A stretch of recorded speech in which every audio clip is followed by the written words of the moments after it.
Hey learners, welcome to the DS with Mary। आज हम week 1 का कॉम्पिटिशनल थिंकिंग का ग्रेडेड असाइनमेंट 1 करने जा रहे हैं जिसकी डेडलाइन 18 फेब 2026 को है। So let's solve question number 1, 2 and 3। यहाँ हमें प्रोसीजर दिया हुआ है using this course data set. हमारा जो टोटल है वो 250 से अगर बड़ा होगा तो यहाँ हम ए को इंक्रीमेंट करेंगे। बिल्कुल वैसे ही अगर हमारा टोटल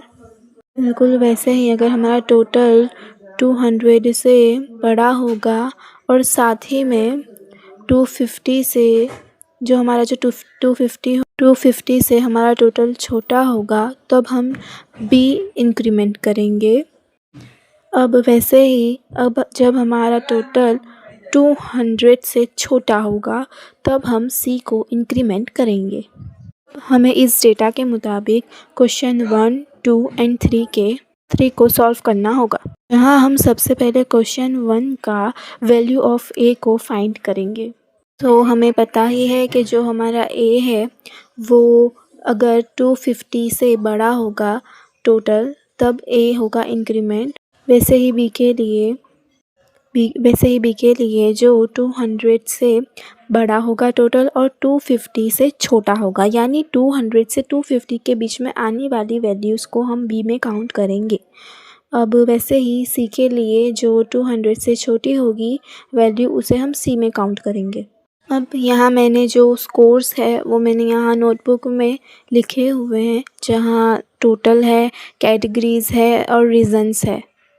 अब हमारा यहाँ जो टोटल है वो 210 है, सो ये बी में काउंट होगा क्योंकि ये वैल्यू 200 एंड 250 के बीच में आती है। वैसे ही 198 में सी में काउंट होगा और 188 सी, 173 सी, 240 बी, 243 में बी। 250 में हम यहाँ काउंट नहीं करेंगे क्योंकि यहाँ आप डेटा को देख सकते हैं कि कैसे टोटल जो है हमारा ए का वो 250 से बड़ा होना चाहिए। तो यहाँ कहीं भी इक्वल टू मेंशन नहीं किया गया है तीनों डेटा के मुताबिक, सो हमें यहाँ 250 को ऐड नहीं करना चाहिए क्योंकि इक्वल टू का साइन नहीं है।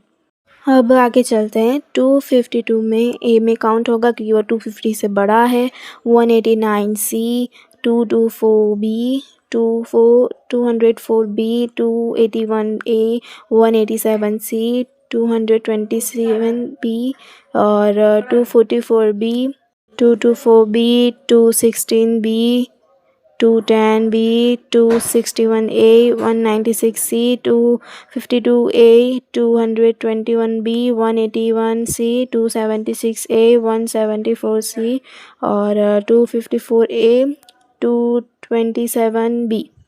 अब आप यहाँ चाहें तो रीजन्स भी लिख सकते हैं, लाइक कि ये क्यों आया आंसर, शायद एग्ज़ाम के टाइम पर रिवीजन के लिए याद रहे इसलिए, या फिर कुछ भी आगे टेस्ट दो तब याद रखने के लिए भी लिख सकते हैं रीजन्स में। ऐसे ही कुछ 3 जो टोटल थे स्कोर्स वो रह गए थे, सो मैंने ये पेज में लिखा हुआ है। 209 बी में काउंट होगा, 240 बी में काउंट होगा, 219 भी बी में ही काउंट होगा। सभी की वैल्यू 200 से 250 में आती है। अब हमने द वैल्यू ऑफ ए को फाइंड करना चाहिए।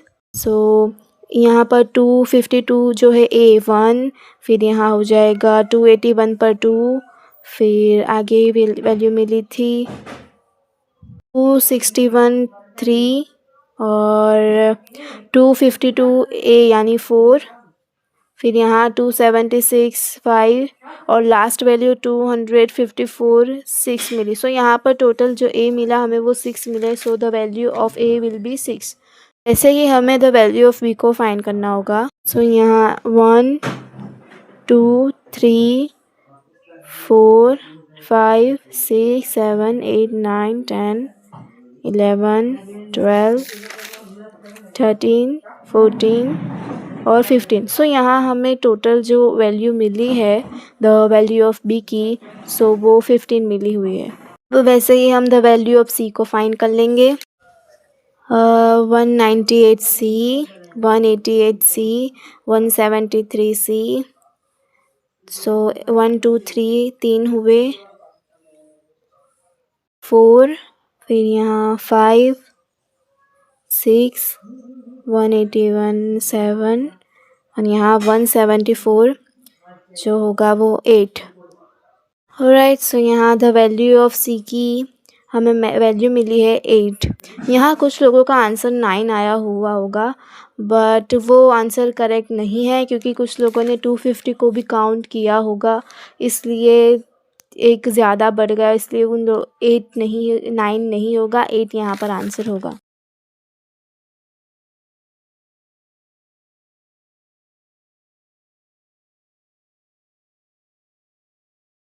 क्वेश्चन नंबर 4, जहाँ शॉपिंग बिल्स डेटा सेट दिया हुआ है, what will x represent eight the end of execution? It is a multiple choice question. अगर शॉप नेम एसवी स्टोर्स हो और साथ ही टोटल बिल अमाउंट हो, तब हमें ए एंड बी को इंक्रीमेंट करना होगा। यहाँ लास्ट स्टेप में बताया हुआ है कि divide A by B and store the result in X. So यहाँ मैं A is equal to 567 and B is equal to 1 मैंने इसीलिए लिखा है क्योंकि only one bill is shown as 4 SV stores. हाँ, एसवी स्टोर्स के बारे में 1 बिल लिखा हुआ है, इसलिए b इज इक्वल टू 0 हुआ।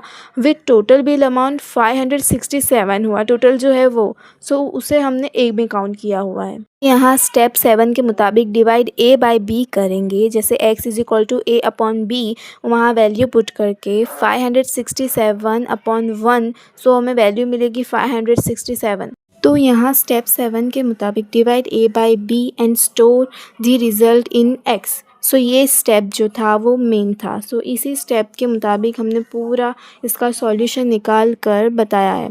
और यहाँ पर इसी वजह से that's why option C will be true, average of total bill amount from SV stores. क्योंकि यहाँ जो हमारा जो टोटल बिल है, जो टोटल बिल का अमाउंट है जो एसवी स्टोर्स से, उन सभी का ये एवरेज ही निकला हुआ है, इसीलिए यहाँ पर ऑप्शन सी ट्रू होगा, average of total bill amount from SV stores. यहाँ पर b इज़ इक्वल टू 1 को लेकर काफ़ी कन्फ्यूजन होगी, सो और एक बार क्लियर कर देती हूँ। Only one bill is shown as for SV stores इसीलिए लिखा गया है क्योंकि यहाँ पर हमने जो एक ही बिल लिया हुआ है, इसीलिए एक ही बिल लेने की वजह से हम एक ही काउंट कर रहे हैं। और टोटल बिल अमाउंट तो पता ही होगा 567 हुआ है, और एक बिल होने की वजह से एक ही बिल लिया हुआ है, इसलिए 1 लिखा हुआ है, b इज़ इक्वल टू 1।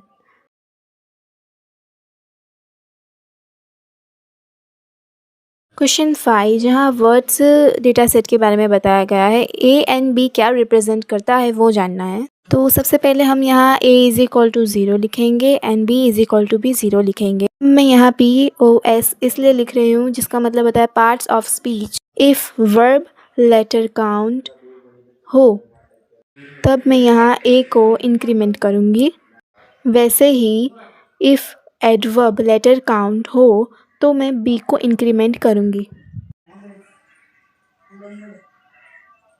अब आप अपनी स्क्रीन पर देख ही सकते हैं, मैंने वर्ड्स डेटा सेट डाला हुआ है, वहाँ से आप वर्ब के लेटर काउंट्स और एडवर्ब के लेटर काउंट्स को देख कर हमें डेटा को कलेक्ट कर कर लिखना होगा। ऑलराइट, सो यहाँ डेटा ऑफ वर्ड्स में आप देख ही सकते हैं कि यहाँ सभी पार्ट्स ऑफ स्पीच दी हुई है, मगर हमें यहाँ सिर्फ वर्ब एंड एडवर्ब के बारे में ही पूछा गया है। सो यहाँ पर वर्ब के लेटर काउंट को गिनने के लिए हमें ए में इंक्रीमेंट करना होगा। हम 3 + 3 4 + 10 + 3 + 3 + 9 करेंगे, जिसका टोटल हमें 35 मिलेगा। बिल्कुल वैसे ही बी के लिए करेंगे तो 4 + 9 जिसका टोटल हमें 13 मिलेगा।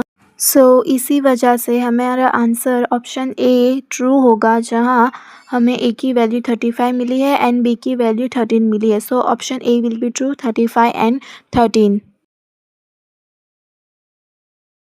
क्वेश्चन नंबर 6, जहाँ हमें स्कोर्स डेटा सेट दिया हुआ है, तो सबसे पहले हम ए को इनिशियलाइज़ करेंगे 0 से, वैसे ही बी को इनिशियलाइज़ करेंगे 0 से, और वैसे ही सी को 0 से। अब क्वेश्चन के मुताबिक इफ़ 1 जून से 30 जून तक बोर्न हुए स्टूडेंट को हम एक ए में इंक्रीमेंट करेंगे, बिल्कुल वैसे ही 1 जुलाई से 31 दिसंबर तक बोर्न हुए स्टूडेंट्स को हम बी में इंक्रीमेंट करेंगे। ऑलराइट, सो यहाँ क्वेश्चन के मुताबिक हमें ये डेटा को ध्यान में रख के ए एंड बी को इंक्रीमेंट करना होगा जन टू जून में और जुलाई टू दिसंबर के लिए, दोनों के लिए। यहाँ जो स्टेप 8 है वो काफ़ी मीन्स जिसका मेन रोल है यहाँ, क्योंकि इस स्टेप की वजह से पूरा आंसर रॉन्ग भी हो सकता है। अगर हमारा बी ए से बड़ा होगा तभी हमें सी को इंक्रीमेंट करना है। तो इस स्टेप को ध्यान रखते हम आगे इस क्वेश्चन का सॉल्व करते हैं। यहाँ 1 जन टू 30 जून, जिसे हम first half of the year में काउंट करेंगे। यहाँ Jan, Feb, March, June, sorry यहाँ जुलाई नहीं होगा। यहाँ बिल्कुल वैसे ही second half of the year यानी 1 जुलाई टू 31 दिसंबर तक के लिए हमें यहाँ भी बिल्कुल वैसे ही जैसे first half of the year होगा वैसे ही second half of the year के लिए जुलाई, अगस्त, सितंबर, अक्टूबर और नवंबर एंड दिसंबर भी हमें second half of the year में काउंट करना होगा। अब यहाँ डेटा को गिनने से पहले first half and second half को ढूंढने से पहले वापस से मैं ये स्टेप जो है वो बता रही हूँ कि सी तभी एक होगा, सी विल बिकम्स 1 तब जब ए लेस देन बी होगा, तभी ये पॉसिबल है। अब यहाँ first half means Jan to June के लिए, जून जो बॉर्न में स्टूडेंट्स हुए थे इन सब को काउंट करने से हमें पता चला है कि जो हमारा जो ए है वो हमें 15 मिला है। सो यहाँ हम ए को इंक्रीमेंट करते हुए हम यहाँ 15 लिखेंगे जो फर्स्ट हाफ बॉर्न स्टूडेंट्स है, जो फर्स्ट जैन टू 13 जून तक बॉर्न हुए स्टूडेंट्स के लिए। अब बिल्कुल वैसे ही हम सेकेंड हाफ के लिए लिखेंगे, जहाँ जुलाई टू दिसंबर के लिए वो भी 15 होगा, सो हम बी को इंक्रीमेंट कर 15 लिखेंगे। अब हमें यहाँ ये तो पता है कि जो हमारा बी है और ए है दोनों इक्वल है, मगर यहाँ बी अगर बड़ा होगा ए से तो ये फॉल्स हो जाएगा। अब यहाँ ऑप्शन बी ट्रू होगा, सॉरी मैंने यहाँ सी लिख दिया हुआ है मगर यहाँ बी ऑप्शन ट्रू होगा। When there are more students born in the second half than the first half of the year. अब यहाँ कन्फ्यूजन क्या हुई कि यहाँ ए की वैल्यू तो और बी की वैल्यू हमें दोनों की इक्वल मिली, मगर यहाँ ऑप्शन बी क्यों ट्रू है कि मैंने पहले ही बताया था जो हमारा स्टेप 8 है वो उसे ध्यान से एक और बार पढ़िए, साथ ही हमारा क्वेश्चन भी समझिए वापस से। When will the value of C be 1, हमारी वैल्यू सी जो है वो कब 1 होगी। अब स्टेप 8 को देखिए, इफ़ ए जो होगा वो बी से छोटा होगा तभी होगी। सो वैसे ही यहाँ भले ही हमें इक्वल वैल्यू मिले या बड़ी मिले या छोटी मिले, मगर सी को ट्रू करने के लिए हमें ऑप्शन बी को चुनना पड़ेगा। When there are more students born in the second half means B जो ए से बड़ा होगा फर्स्ट हाफ से, इसलिए यहाँ ऑप्शन बी ट्रू होगा। क्वेश्चन 7, जहाँ हमें शॉपिंग बिल्स डेटा सेट दिया हुआ है। सो यहाँ से क्वेश्चन के मुताबिक सबसे पहले तो हम ए को इनिशियलाइज़ करेंगे 0 से, वैसे ही बी को भी 0 से, सी को भी 0 से एंड एक्स को भी 0 से। अब यहाँ हम क्वेश्चन के मुताबिक स्टेप 5 पर देखें तो if the shop name is SV stores and साथ ही में कस्टमर नेम निराजा हो, तभी हमें ए को इक्वल टू 1 लेना होगा। सो यहाँ पर ए तभी 1 होगा लाइक जब शॉप नेम SV स्टोर्स हो एंड कस्टमर नेम निराजा हो, तब हम यहाँ पर लिखेंगे ए 1, बिल्कुल वैसे ही जैसे स्टेप 5 में बताया गया है। ऑलराइट, सो बिल्कुल वैसे ही जैसे स्टेप 5 है वैसे ही हम स्टेप 6 को भी लिखेंगे। यहाँ शॉर्ट फॉर्म में लिख रही हूँ। अगर शॉप नेम हमारा बिग बाज़ार हो, साथ ही हमारा कस्टमर नेम निराजा हो, तब भी हम बी को इंक्रीमेंट कर 1 लिखेंगे। अब बिल्कुल वैसे ही जैसे स्टेप 5 एंड स्टेप 6 को हमने लिखा, वैसे ही अब हम स्टेप 7 सी के लिए भी लिखेंगे, जहाँ हमारा जो शॉप नेम है वो सन जनरल होगा एंड हमारा कस्टमर नेम, साथ ही में हमारा कस्टमर नेम निराजा हो, तभी हमें सी को इक्वल टू 1 करना है। राइट, सो यहाँ वैसे ही हमने ए के लिए, बी के लिए एंड साथ ही सी के लिए लिख दिया है, जहाँ सभी जो तीनों शॉप नेम्स थे वो यहाँ एसवी स्टोर्स, बिग बाज़ार एंड सन जनरल लिख दिया है, जहाँ कस्टमर नेम सभी का एक ही है, निराजा। और अगर ये तीनों कंडीशन होती है तभी हम इंक्रीमेंट तीनों में करेंगे, लाइक ए बी एंड सी में हो गया। अब अगर हम आगे बढ़े तो यहाँ ध्यान से हम देखते हैं कि स्टेप 9 में लिखा हुआ है, update the value of x as x is equal to a plus B plus C. Right, so यहाँ आप देख ही सकते हैं कैसे x में तीनों का एडिशन लिया हुआ है, like a plus B plus C लिखा हुआ है x की जगह। अब और एक बार मैं क्विक रिवीजन के लिए यहाँ लिख रही हूँ ताकि आपका जो आंसर है वो पूरी तरह से समझ आ जाए। Like if shop name S S means S V stores, जो हम एम को काउंट करेंगे अगर वो कस्टमर के साथ ट्रू होता है तो। वैसे ही बी बी मीन्स बिग बाज़ार बी के लिए, एस जी मीन्स सन जनरल सी के लिए। यहाँ हमें एक चीज़ तो नोटिस हो ही रही है कि यहाँ पर जो शॉप्स हैं हमारी वो कॉमन निकल रही है। मीन्स जो 3 शॉप्स है मगर पर्सन तो एक है, निराजा। निराजा है वो यहाँ पर तीनों शॉप्स के लिए यहाँ निराजा। यहाँ पर हमें एक बात तो पता चलती ही है कि ये जो 3 जो शॉप्स है वो एक ही पर्सन से विज़िट हो रही है। यहाँ पर्सन एक है मगर शॉप्स ज़्यादा है, सो यहाँ पर कॉमन हमारा पर्सन निकल रहा है, निराजा। तो इसी वजह से यहाँ पर जो इक्वेशन हमें दी हुई है क्वेश्चन में, like x is equal to a plus B plus C, हमें यहाँ साफ पता चल रहा है कि जो हमारा ए बी सी है वो यहाँ पर शॉप्स है जो अलग अलग है, और जो x है वो हमारा निराजा हो रहा है जो कॉमन निकल रहा है। राइट, सो इसी वजह से option D will be true, number of distinct stores which Niraja has visited. So यहाँ पर उतने ही स्टोर्स के बारे में बताया जो निराजा ने विज़िट किया हो।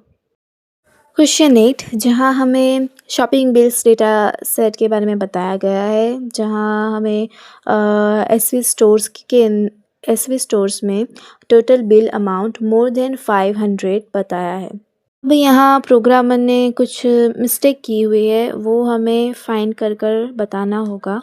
तो यहाँ step 1, arrange all cards in a single pile called pile 1, so ये स्टेप भी ट्रू है। Step 2, maintain a variable count and initialize it to 0, हाँ ये भी स्टेप ट्रू है। And step 3, if pile 1 is empty then stop the iteration, so ये step भी true होगा। Step 4, read the top card in pile 1, ये भी step true है। Step 5, if shop name is S V store C S, जो question में दिया था वो मेंशन है, एंड टोटल बिल अमाउंट जो होगा वो 500 से बड़ा होगा, सो यस मोर देन 500 वो भी लिखा हुआ तो था ही। So then increment count, so ये स्टेप भी ट्रू होगा। Step 6, move the current card to another pile called pile 2 and repeat from step 2, ये स्टेप फॉल्स हो जाएगा क्योंकि इंक्रीमेंट करेक्ट कंडीशन में move current card to pile 2 then go back to step 2 होना चाहिए था, सो इसलिए option D will be true. Step 6 जो है वो इनकरेक्ट स्टेप है। लेट्स गो एट क्वेश्चन 9, जहाँ हमें वर्ड्स डेटा सेट के बारे में बताया हुआ है। यहाँ पर भी कुछ मिस्टेक्स है जो all rows with such mistakes हो सकती है, वो हमें रोज कौन सी रोज में मिस्टेक्स है वो हमें फाइंड करके बता। यहाँ रोज नंबर्स है, फील्ड्स है, वैल्यूज़ है। अब यहाँ रो 1 है, फील्ड में कार्ड नंबर है जो कि सही बराबर है। अब यहाँ वैल्यू में ए बी सी नहीं हो सकता, कार्ड नंबर में 1 2 3 सुना है, ए बी सी, इसलिए ये यहाँ इनकरेक्ट हो गया। रो 2 में वर्ड फील्ड वर्ड है जहाँ प्लेजेंट है, सो ये भी ट्रू होगा। अब रो 3 में पार्ट ऑफ स्पीच है जहाँ एडजेक्ट वैल्यू में एडजेक्टिव्स मिलेगी, सो यस ये भी ट्रू होगा, पार्ट ऑफ स्पीच में होता ही है। अब रो 4 में लेटर काउंट है -10, ये पॉसिबल नहीं है, ये इनकरेक्ट वैल्यू मिलेगी क्योंकि ये यहाँ पर पॉजिटिव्स नंबर होना चाहिए। सो इसीलिए हमारा option A and F row 1 and row 4 होगा, ट्रू होगा। क्वेश्चन 10, जहाँ हमें वर्ड्स डेटा सेट दिया हुआ है। अब हमें यहाँ बताना है कि लास्ट में ए क्या रिप्रेजेंट कर रहा है। सो सबसे पहले तो यहाँ ए को इनिशियलाइज करेंगे 0। इनिशियलाइज करने के बाद read the top card in pile 1 if the word ends with full stop and part of speech is adjective then increment A. तो हमें ए को तभी इंक्रीमेंट करना होगा जब कोई वर्ड में फुल स्टॉप हो, एंड होते ही फुल स्टॉप हो और साथ ही में वही वर्ड एडजेक्टिव हो। सो जब ये दो कंडीशन होगी, and with full stop and part of speech में से एडजेक्टिव होगा, तभी हमारा ए हमें मिलेगा, मीन्स ए रिप्रेजेंट करेगा। सो यहाँ इसी वजह से option C will be true, number of adjectives which are at the end of a sentence. Alright, so thank you so much for watching my videos.